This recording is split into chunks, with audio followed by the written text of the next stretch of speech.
C'est un nouveau journal sur Mondico Télévision. Mesdames et messieurs, bienvenue le 13h30 à Kinshasa. À la une de l'actualité, le chef de l'État Félix Tshisekedi est attendu ce lundi 18 novembre à Kanyama-Kasese en la province du Haut-Lomami afin de visiter le service national. Le mardi 19 novembre est prévu l'inauguration de l'Assemblée provinciale du Haut-Katanga à Lubumbashi et il poursuivra son itinérance à Kalemi dans la province du Tanganyika où il présidera la conférence des gouverneurs et ce après avoir relancé l'usine Kipushi Corporation Kiko dans le Haut-Katanga les dimanches 17 novembre. Toujours en ce qui concerne son itinérance de la province du Haut-Katanga, l'usine minière de Kipushi Corporation vient de renaître de ses cendres à Kipushi dans la province du Haut-Katanga. Le président de la République, Félix Tshisekedi, a inauguré sa relance le dimanche 17 novembre. Cette usine est d'une capacité de production mensuelle de 45 000 tonnes de zinc. Sa relance est le fruit d'un partenariat entre la GECAMINE et le géant minier Ivanhoe Mines. Suivez ces commentaires que vous propose Rantaluela. La République démocratique du Congo redevient le premier pays producteur de zinc en Afrique. Cela passera par la nouvelle usine de zinc rouverte ce dimanche 17 novembre dans la province du Haut-Katanga, dans le sud-est du pays, précisément dans la cité de Kipushi. Il s'agit d'une jointe venture entre la GECAMINE et Ivanhoe Mines qui a accouché par cette réouverture de la production de zinc après près de 30 ans d'interruption. Félix Tshisekedi, président de la République démocratique du Congo, a lancé cette nouvelle usine de zinc. Des officiels dont le ministre national, députés nationaux et provinciaux du Haut-Katanga, le gouverneur Jacques Kaboula et le président du Sénat Jean-Michel Samalukonde ont assisté à cette manifestation. La nouvelle usine de Kiko SA, cette jointe venture entre la GECAMINE et Ivanhoe Mines, voit le part social de l'État congolais à travers la GECAMINE grimper, une hausse qui ira jusqu'à 80% d'ici 12 ans en tout. Pour le ministre congolais de Mines, son secteur se transforme progressivement en un levier majeur de création de richesses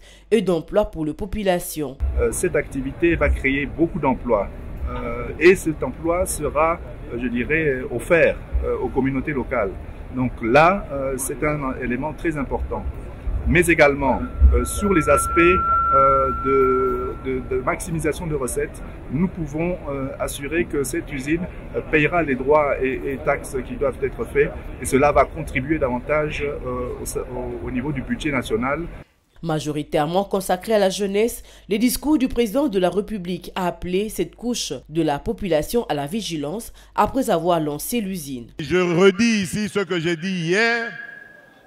L'année prochaine, dès que le moment arrivera, nous allons mettre sur pied une commission qui va se pencher sur l'examen de cette constitution et ensuite proposer dans un premier temps aux élus ce qu'il y a lieu de faire, quitte à arriver jusque même à la consultation populaire. La cité de Kipushi, située à près de 30 km de Lubumbashi, faisant la frontière avec la Zambie, verra ses activités économiques et sociales renaître au profit de la population de cette contrée. Parlons autre chose à présent, les états généraux de la justice y sont clôturés les samedis derniers au palais du peuple dans la commune de Lingwala au nord de Kinshasa. C'est le chef de l'État Félix Tshisekedi qui a procédé à la clôture de ces états généraux organisés pour trouver une solution aux maux dont souffre la justice congolaise. Plus de 350 recommandations ont été formulées pour améliorer ce secteur important de la vie nationale.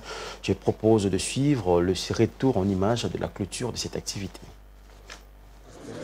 C'est à l'issue de 10 jours de débats houleux que les rideaux sont tombés le samedi 16 novembre 2024 sur les états généraux de la justice congolaise. L'objectif de ces assises était de trouver des voies et moyens pour guérir la justice congolaise. Plus de 3500 participants représentant divers secteurs dont les magistrats, les avocats, les experts juridiques, la société civile et les membres du gouvernement ont pris part à ces travaux. Avant ces 10 jours d'intenses discussions à Kinshasa, plus de 5000 acteurs ont été consultés en amont dans les provinces de la RDC. Par cette initiative, les organisateurs ont bien voulu faire participer toutes les forces vives de la nation à la recherche de ces thérapies de la justice congolaise. Pour Constant Mutamba, ministre en charge de la justice et garde-sceaux, il faut extirper les brebis galeuses de l'appareil judiciaire congolais qui handicapent sa bonne marche.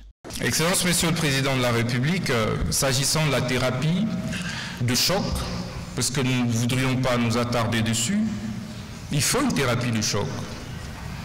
Il faut regarder le mal avec sincérité et lui administrer la thérapie qu'il faut. Après avoir fait tous ces diagnostics, Excellence, Monsieur le Président de la République, il nous faut impérativement des mesures fortes. Pour ce qui concerne les ressources humaines, le capital humain, nous proposons des mesures et des décisions fortes et drastiques. La révocation des magistrats et greffiers véreux.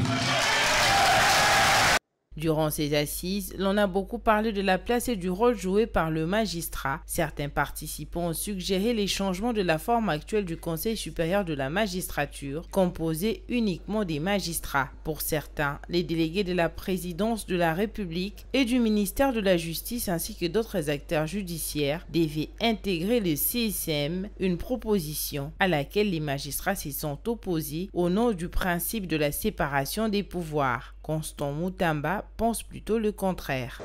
Les textes, il faut une thérapie des chocs aussi à ce niveau-là.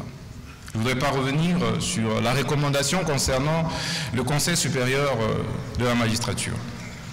La majorité de participants aux assises des États généraux ont opté clairement pour la suppression du CSM et la création du Conseil supérieur de la justice qui va intégrer tous les acteurs de la justice, parce que la justice, ce n'est pas la magistrature. Les avocats, les greffiers, les huissiers, la société civile et même d'autres acteurs ont réclamé désormais de faire partie du Conseil supérieur de la justice.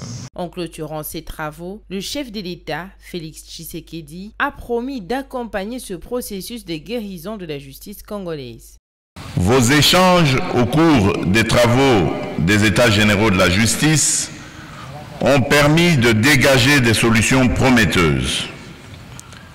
Parmi les recommandations phares, j'ai retenu la révision des cadres législatifs pour garantir l'indépendance effective du pouvoir judiciaire, l'établissement des tribunaux itinérants pour favoriser un meilleur accès à la justice et la mise en place d'une politique de formation continue destinée aux magistrats. Les participants aux États généraux de la justice ont également recommandé le renforcement du système judiciaire, crimes internationaux graves perpétrés dans l'Est de la RDC ou la rébellion du M23 soutenue par le Rwanda, combat contre les forces armées de la République démocratique du Congo. L'objectif de cette recommandation vise à lutter contre l'impunité et à instaurer une justice équitable pour des millions de victimes d'atrocités. Le peuple congolais attend que ces conclusions soient traduites en actes pour une guérison réelle de la justice congolaise.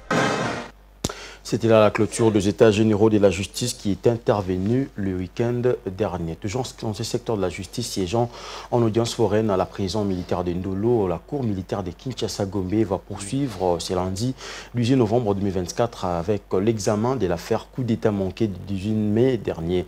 À cette étape du procès, les 37 prévenus sont en train d'invoquer le motif de l'appel qu'ils ont formé, c'est-à-dire en quoi il y a eu mal jugé au premier degré. Suivez.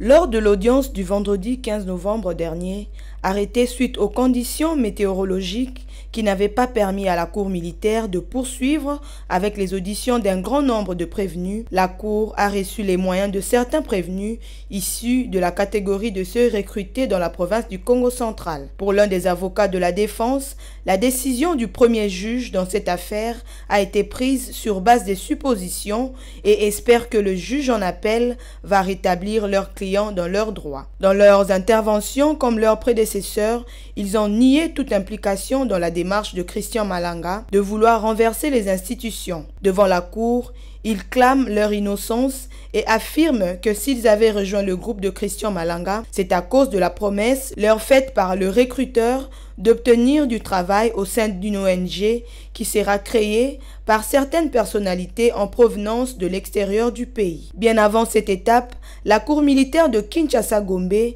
s'était déclarée non saisie à l'égard des personnes acquittées au premier degré dans cette affaire. La décision a été rendue lundi 21 octobre à la suite des mémoires uniques déposées par ces prévenus dans lesquels ces derniers ont soulevé un moyen de forme. Ces 6 prévenus requérants constituent le groupe des personnes dites de chez Momo Hotel, à savoir la propriétaire de l'établissement, son mari et ses employés. Ils ont soutenu que le ministère public qui avait fait appel dans cette affaire n'avait limité son recours qu'à l'encontre des 37 prévenus condamnés et que de ce fait, il ne devrait pas les citer à comparaître en appel puisqu'ils ne sont plus partis au procès. Ils ont alors demandé à la cour militaire de Kinshasa-Gombe de se déclarer non saisie à leurs égards. Cette position a été suivie par cette cour. Au premier degré, sur 51 prévenus, 37 prévenus ont été condamnés à la peine de mort pour des infractions d'association de malfaiteurs,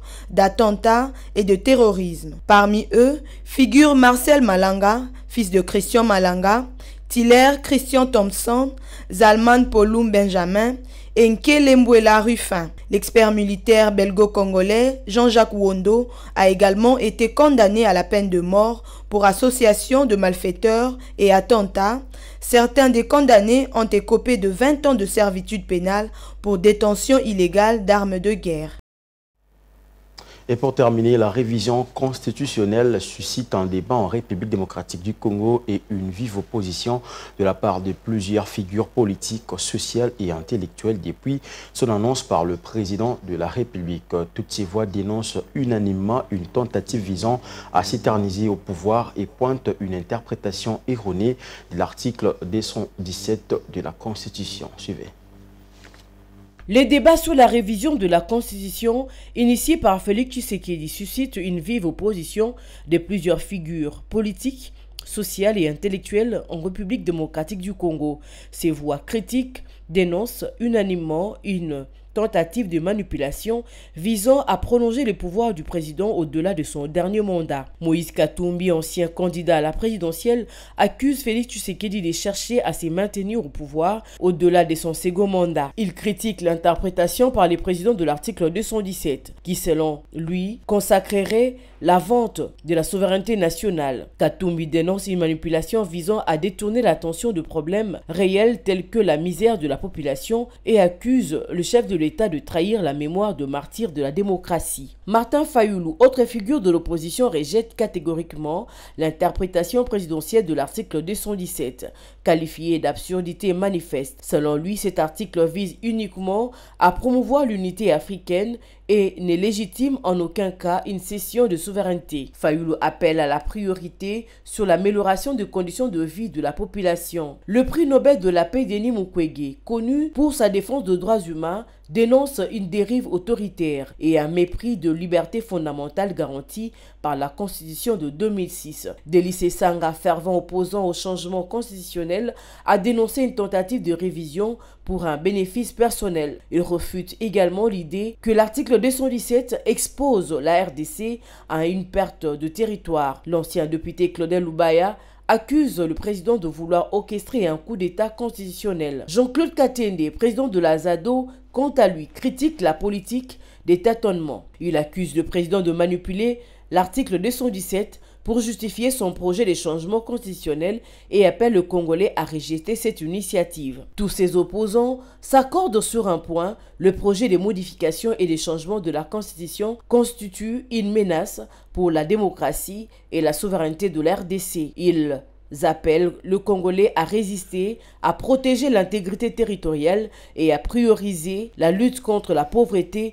et les défis socio-économiques. L'article 217, qui figure également dans d'autres constitutions africaines, est au cœur de cette controverse, mais des opposants jugent l'interprétation de Tshisekedi comme une stratégie de détourner l'attention des véritables problèmes du pays. C'était là l'essentiel de l'actualité. Mesdames et messieurs, merci de l'avoir suivi. Prenez rendez-vous avec Laetitia Moulalou à 19h juste pour la grande édition du journal. Au revoir.